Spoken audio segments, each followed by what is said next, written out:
Moxie's map choice next. Poor Moxie. Replay saved. Whoa, identical APMs between those two players. 151 for each. Wow.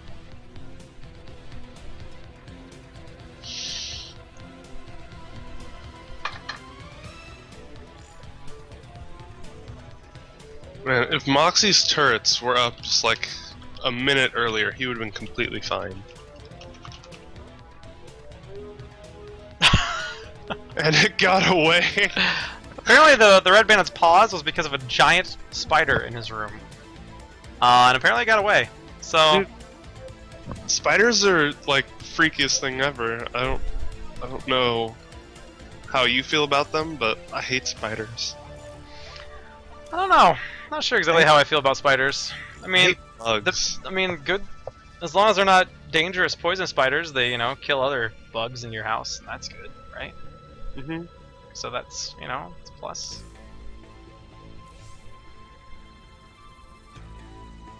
But yeah, giant spiders. I'm not a big fan of huge, large spiders generally. Speaking of hating bugs, I found out why psychic type Pokemon have their weaknesses. Okay. Because psychic, they're based on the mind, and Oh, because bugs don't have much of a mind. some people are afraid of bugs. So bug types are good against psychic. Some people are scared of the dark, so dark types are good against them. Ghosts, people are scared about ghosts. Ah, Yeah, I found that out the other day. huh. It's interesting. I like that. Well, what about? Well, they also are weak to dark, right? Or did you already mention dark? Yeah. Dark things are scary. So anything that's scary, basically. Huh. All right. I'll take it. Unfortunately, there were never any good bug moves, at least in the original. I never played past Gold and Silver. Well, they had a good move in Gold and Silver, I think, for bug, right? Anyway. Fury Cutter, yeah, that was alright. Yeah. All right, game number 2. The Red Bandit does have a lead, 1-0 on Moxie. Down here in the bottom right corner of Luna, we have in the blue, your Terran player, Moxie. And in the bottom left, it's clearly using the wrong color, but whatever. It's the Red Bandit from Clan Battle. Also, Moxie is also from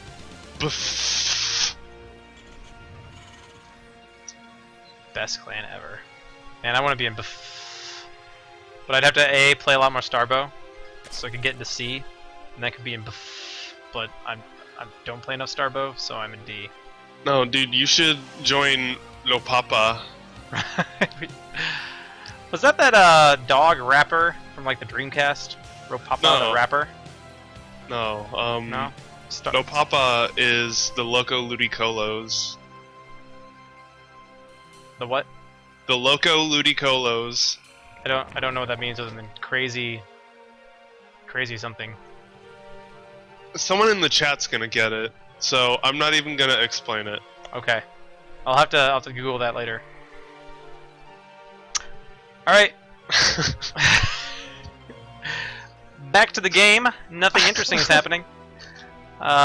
Workers are mining, spawning pools are building. Loco Ludicolos, Ropapa. I think was it Parappa the rapper? Do you remember that? Yeah. Okay. Parappa the rapper. I don't even remember. That might have been on PlayStation for all I know. It might not have been on Dreamcast at all. I had a Dreamcast too. I was a Sega kid, Yeah. Jet Set Radio and Echo the Dolphin. Oh, a really good awful game was Billy Hatcher and the Giant Egg on the game, the GameCube. I think I remember seeing ads for that. That game was so awful amazing. Sounds like a really weird game. I really enjoyed it, actually. Alright, the Red Bandit has gone ahead and gotten an in-base third, similar to what he got in the last game. He likes to build those third bases, but he likes to build them mostly for, you know, Zerglings and army, not for drones, certainly. So we'll see what these players choose to do in this game. See if we can see anything different. Tehredbandit might go for mutas again. He got a lot done with them last game. Also, that Zerling run by really set the table for the entire game there. Absolutely. I mean, before any of the mutalisks did any damage, those Zerlings had gotten in there, and that was a big problem for him. But then he also didn't. That very well could have been the reason why his turrets weren't ready yet, because he had to deal with those Zerglings first. Maybe. Yeah, you know, distract him. Busy spend that APM on fighting the Zerglings instead of throwing down turrets. Because he did scan the Spire, so he knew the Spire was coming. I have to believe that Moxie would have maybe been a little better prepared had those Zerglings not snuck by the Lord Supply Depot. Guys, gotta be careful with that wall. And there's an SCV still in the base of TRB. He's seen everything. The Zerglings just run by him. Who cares? Just continues to scout around, see what's going on. Okay, now he's been found out. I don't think he's gonna make it home. Goodbye, SCV. You were brave. We have 5 Marines waltzing over to the... Nope, they're heading home as well. That SCV saw that spine crawl and those Marines said, you know what? I don't feel like being dead today. I want to live. Please, I just want to live. Yeah. I don't even know what to say. Walking up to a spine crawler, that's dangerous business, man. Yeah. Especially without a medic. Now he's got a medic, though. But now there's 2 spine crawlers, so, you know. These things balance out. Yeah, and there's no overseer to not blind. Oh, yeah, true. That's disappointing. Well, there is an overseer. He's on his way over there, though. He's a little ways away. Middle of the map. He's going the wrong direction. Sometimes you win, sometimes you lose. So as far as worker counts, once again, Tehredbandit doesn't have a whole lot of them. It's behind Moxie in that regard. To be expected. Stim is going to finish very soon, and soon after that, +1 for Moxie will be finishing as well. Now, Moxie does not have a wall yet, and he is about to... Okay, still got a little gap there, but he can easily fill that in with Marines and Medics when these Zerlings arrive. So hopefully he jumps up in there and doesn't let them get by. Alright, good job. They're gonna try to kill a Marine. I think they got one. They might have gotten more than one. They're getting quite a few of them now. They got 3 Marines. I'd say that was definitely worth it. Oh no, he lost 8 SCVs. Did? Yeah. Wow. I didn't notice the SCVs dying, that many of them. I mean, I noticed a few dying, but yeah, lost 8 SCVs, so both players come out pretty even after that. Supply counts, very even. Worker counts, very even. Army counts, you guessed it, very even. In Moxie's defense, 2 of those SCVs died in TRB's base. Oh yeah, that's true. So I got 6 of them. Yeah. At the cost of like 30 lings? There's a lot of lings. The real big issue there is larva. Because the Red Bandit, he's got a few larvae, but not too many. He's got 3 larvae at this stage, 26 lings. So, and oh, the wall is up though, and there's Firebats and Marines here. So these Firebats should be able to get in range of those lings. Alright, in the meantime, there's a big Marine and Medic force coming here, and there are only 3 spines. 4th one trying to finish. Might finish halfway through this fight. Transfuse goes down, and then a nice backup here to try to engage. Oh, it's too many lings though. All the medics are gonna go down. Wow, the Red Bandit was very ready for that. That stung. Yeah. As a Terran player, that I felt that. Yeah. And the Red Bandit has started on Aspire now, but now he's got quite a few Firebats here. 4 Firebats, 3 medics, but once again the Red Bandit is just turtling inside of 2 bases. He's got 6 spines at the front now. What he might want to do with these Bioforces is just try to take his 3rd. When he finds that there's no 3rd for the Red Bandit, which is pretty normal. Has he scanned? He's been scanning here recently, and I wasn't really paying that close of attention. So has he seen the Spire? He saw it on the way when it was first starting out. Loses the medic for free. That's disappointing. Yeah, 9 mutas on the way, and a Hydroden as well. We've got range missile attacks and air flyer attacks on the way too. So it's really going to see what they can do to this wall. There's Marines here.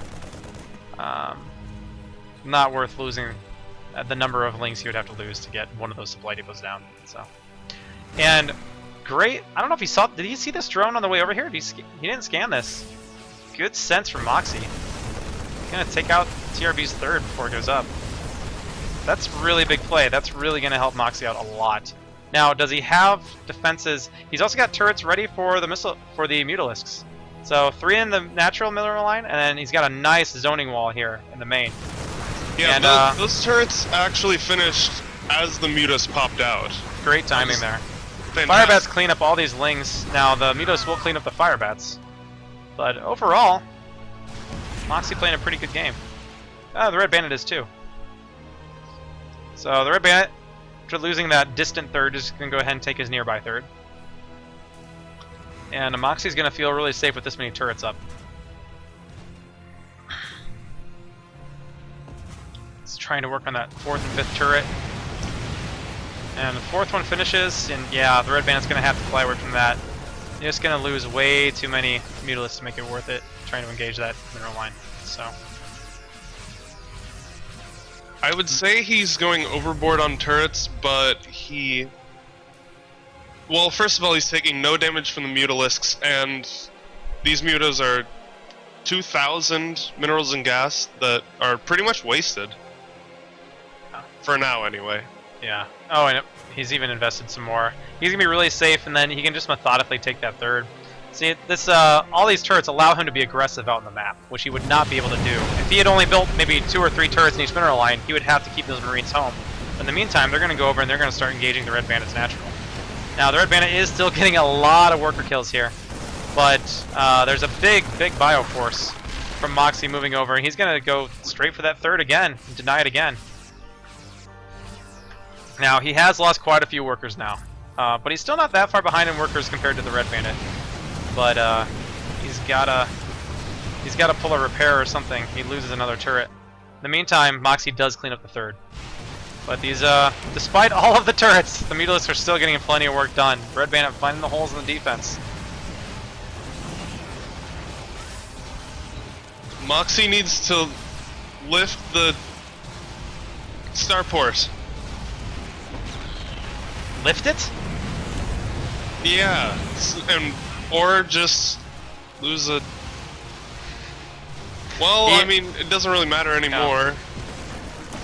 Situation where, I don't know, do you think that his science missiles were late here? Oh yeah, absolutely. Very late. Maybe he did overinvest in turrets if he could have gotten his science missiles out a little bit faster. And now there are lurkers at the front.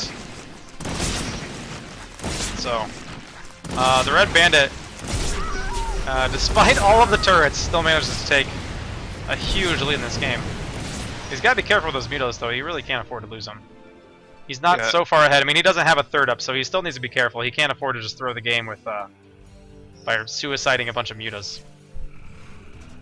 And Moxie does clean up the lurkers, though there were only 2. Yeah. So the Red Bandit going to go ahead and try to take his third again, and he's also getting the third in the top left. So double expanding here. And try to get a base count going. Because, well, he is starting to run low in minerals in the main. And a little low in the natural as well, so he's going to need that. But Moxie's going to be running out here soon, too. Moxie continues to try to get these turrets up. He cancels both of those. And he does have a starport with a tech lab, and he can research irradiate at any moment. Yeah, he could really use a radio right now. Although the Red Bandit is pretty good at pulling out the radiated Mutalisk. But also good for the lurkers, just good in general. Come on, Moxie. Come on. Seriously, Moxie, you have enough money for it. Okay, the science vessel's on the way, so we can start building up that energy.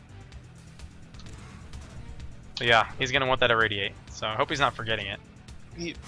This isn't the Wings of Liberty campaign. You have to research irradiate. Finn is our resident campaign expert, and the Red Bandit might just be looking to get a big attack up here at the front. And as the forces gather outside of his natural, Moxie lowers the supply depots. You want to put those back up? Oh no! The Lings get inside, up on top of the Marines. You're gonna take out that tank real fast. Science vessel's there for detection, but doesn't have irradiate. This entire supply depot wall is gonna go down, and that could supply block him.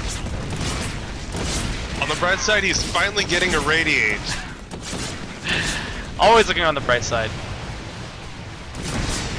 Yeah, we call that optimism. Right? God, where have I seen this game before? Mutalisk continue to do damage and continue to take a boatload of damage here. But the Red Bandit, now that he's got 4 bases up, huge worker and army with lead, and well on his way to taking second consecutive $25 Monday Night Starbow Open. Did he donate his last $25 to this tournament? Yeah, actually he did, so he's trying to win back his own money. Has there been a single time where someone has been like, you know what, I'm gonna keep this money? I think, yeah, I mean, for especially some of the latter seasons, you know, with BCQD and those players getting the money or whatever. But the Red Bandit, being one of the developers, has generally re-donated the money back. Oh, the medic there, the money heal. And he cleans up the lurker. But Moxie, 22 SCVs, 17 army supply. Red Bandit has taken the left side of the map. He's getting the chitinous plating. Oh no, that's just the Zerg ground carapace. Getting the infestation pit and the greater spire. Start working on those guardians, because guardians are cool. Good number of lurkers here. Is CRB aware that he has an infestation pit right next to where he's... Oh, Or... oh, you know what that is? That's the Defiler Mound. There's still some issues with the display. Oh, gotcha. Yeah, so they still need to work out that bug. When they added back in the infestation pit, the observer interface got a little messed up, so a little deceiving there. Be careful, tank. Yeah, the Infestor is such a good unit for Starbow. I don't know why I have this opinion, but I feel like it was a good idea. I like it too. I think it's a cool unit. It burrows, it moves around, it's sneaky, gets into mineral lines and wrecks them. It definitely works better in Starbow than it does in StarCraft 2. Even Wings of Liberty. But that's just my opinion. I really don't know. I don't think we've seen enough of the Infestor to really know that yet. I think it's a cool unit concept, at least. You know, gotta get the numbers right, of course, keep it balanced. You know, Infestor spewing hundreds of infested Terrans everywhere. You know, of course. Ooh, the D Matrix. Nice money. That tank had 14 HP when he put that Matrix on it, and now it's just gonna. Yep. Now it's just gonna die. There it goes. Still, that was awesome. Very cool. You can still see some cool plays. The Irradiate down on the Lurker. Is Irradiate enough to kill Lurker now, or is it still not enough? It's enough, Let's see. yeah. Is it now? Okay. Because they did nerf the Lurker HP, right? Back to Brood War values. It used to be like 140 or something like that. No, they reduced Irradiate, like, big time, but then they changed it back. Oh, okay. That's what it was. Yeah. I wonder how old a game has to be to have Pimpus plays. By the way, yeah, that's GG. Yeah. The Red Bandit takes game number 2 and takes the finals. So congratulations to the Red Bandit, the winner of Monday Night Starbow number 3, $25 open tournament. Next week, pay attention. I haven't yet decided what Monday Night Starbow number 4 is going to be. Finn, would you like to do mono battles? Absolutely. I think we could do some big game hunters or some mono battles or something along those lines. So, a few shoutouts. Once again, thank you to my co-caster Finn Bye. for casting with me. Thanks. Thank you to all the players who signed up and participated. Congratulations to the Red Bandit, as well as Moxie Legend for coming in second. Thank you again to Soa for working on the graphics for Monday Night Starbo, and Ziphius for letting us use a stream, and for helping to coordinate some of the prize money. So, keep an eye on the StarboMod.com forums. I don't think there'll be any signups for next week. We most likely will simply gather in the Starbo or MNS chat channel next Monday night. We'll play probably some team games, maybe do some mono battles, some big game hunters.